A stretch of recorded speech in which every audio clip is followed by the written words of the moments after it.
Joel sells Sparta. Hey, what's up? It's Joel Colley, Tampa Area Lead Agent with the Military Veterans Team.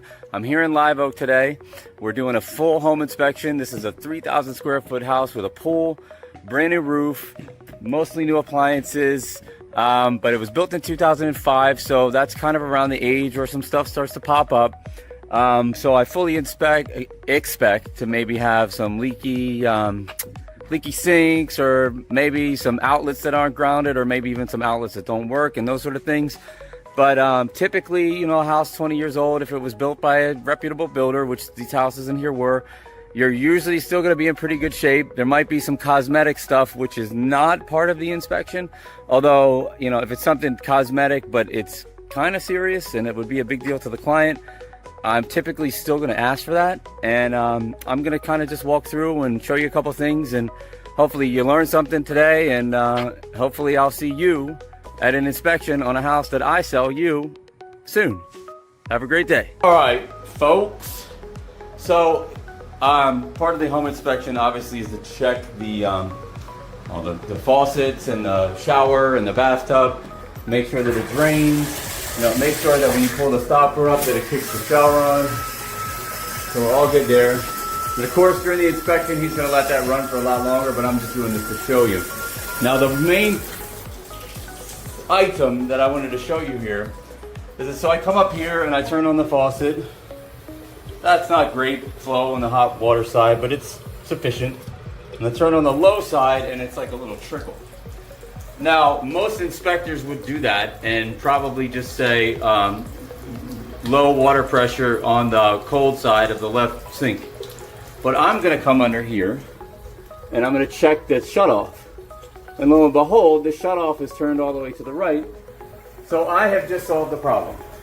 So this silly little thing that would have ended up on the report that you're going to have to ask for the seller to repair, and it's going to make it look like it's something bigger than it's not, I just fix it on the spot. Like, become a repair person. You're here, you know the things to look for. If you can fix them, fix them. Like, I literally renovate the houses while I'm here. Maybe that's not acceptable, but nobody's complained yet. Okay, so this is a brand new dishwasher because the one that was here was having issues, and we agreed in the contract that the seller would replace the dishwasher before the home inspection, which is really important, because if I just would have said to replace the dishwasher, they could replace it literally the day of closing. But we need to have it installed and working. And the perfect example of why that's the case is because they installed this, but they did not open up the drain line. So dishwashers have a plug somewhere in the line, and then sometimes it will be the plug will be in where it connects in here to the side of the garbage disposal, depending on if you have one or not. So this, we showed up, it was full of water, which means whoever installed it turned it on, ran it, and said, yep, it works, great, and sent a picture to the owner and got paid. But guess what? They didn't run it. So now there's no way for the water to escape. And that's a problem, obviously. So that's gonna be on our repair list. Okay, so we just tried to test the hot water, but there's no hot water. So the first place I'm gonna look is the water heater. Now this is gas, so I come down here and I see that the gas line is turned to the off position. So I'm going to turn it on, because the gas water heater is not going to work without gas. So we'll give that a few minutes and see if that kicks on, and come back and check the hot water. Okay, and how do we find that? It's usually in the first couple things of the model number. Or it's written up here, but that doesn't necessarily mean they're right. 4 ton. Yeah. But that's usually right, yeah? So but it outside tells me there's 4.2 tons, and there's no way this house needs 8 tons of AC.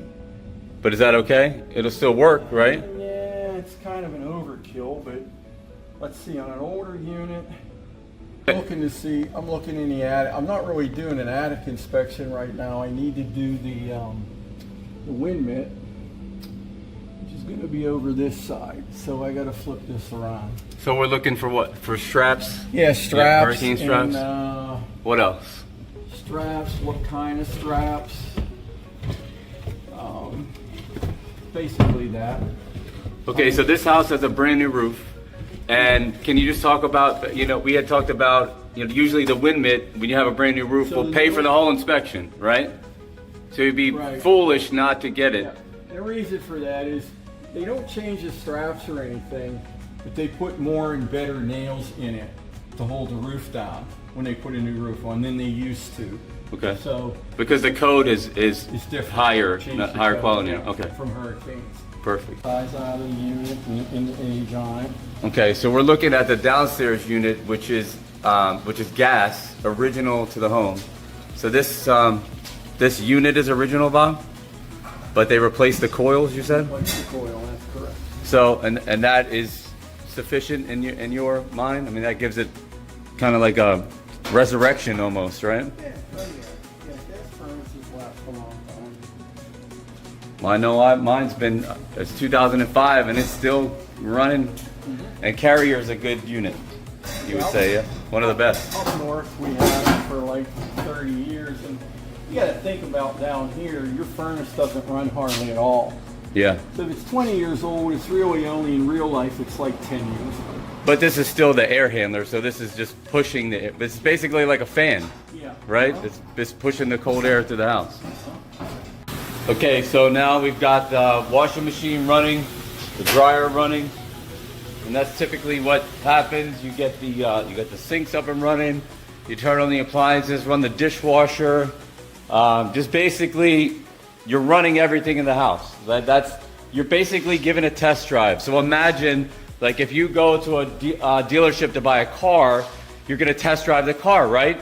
So make sure that it runs fine. And then like if you're buying an expensive car, you're probably going to have even a mechanic, like an outside mechanic, take a look at it. So think of it like that. We're giving the house a test drive. We're running everything in this place.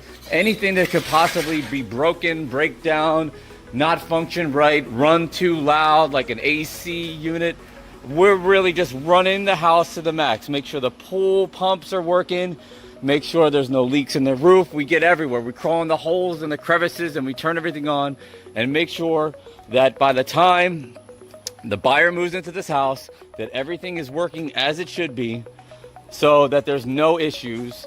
And of course, there's no guarantee that the stuff is not going to have issues down the road, but certainly the best protection we can offer is to make sure that everything is working now properly. And usually if it's not, then we're going to request that the seller fix it. And if they're not willing to, then plan B, if it will work, will be to get them to give a credit. So, we're at the phase here now where there's still things, even though we've agreed upon the price and the close date and the closing costs that the seller is going to contribute back to the buyer, there's still another phase here of negotiation, so to speak, where whatever comes up, we're going to request that the seller fix it and hope that they say yes. And if they don't, that's where the next conversation comes in that I'm not going to get into today. Outside. So there's minor marcite pitting in the swimming pool shell, which is common for its age. It's not to the point now where it needs redone, although typically they need, I don't know if this pool was there at the beginning. Probably not. Because they need done about every 20-25 years, so. Yeah, I don't think any pools were here from the beginning. Interesting. I would have thought it was.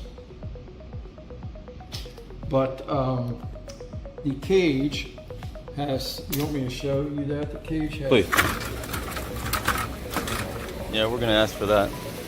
Because it's an easy fix, but something that we want done, It's cost you $20 to fix, but. Okay, so this is advanced level home inspection.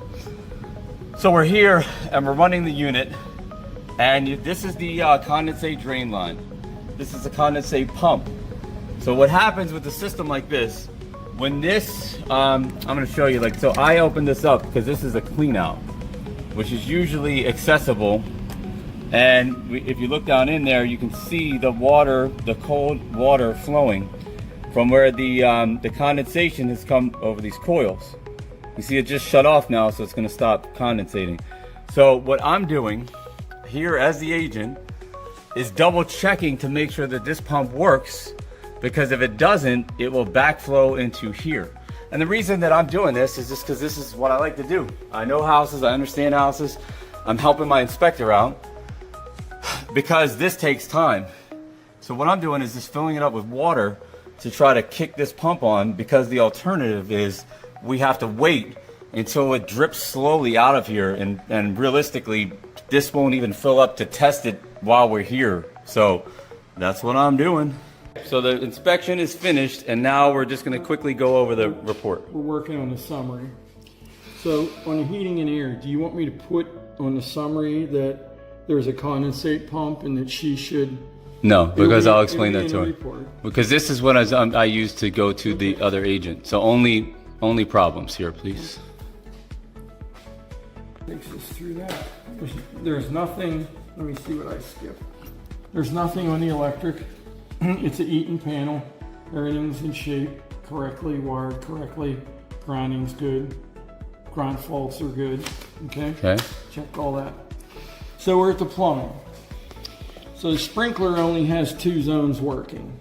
So, and it shows 5 zones. So we're going to say sprinklers only 3 and 4 working. 1, 2, and 5. Okay. But typically there isn't, unless there's evidence of a Cracks or something. crack or some problem with the slab that you notice on the inside.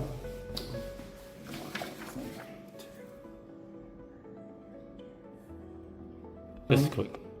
So we're in the kitchen.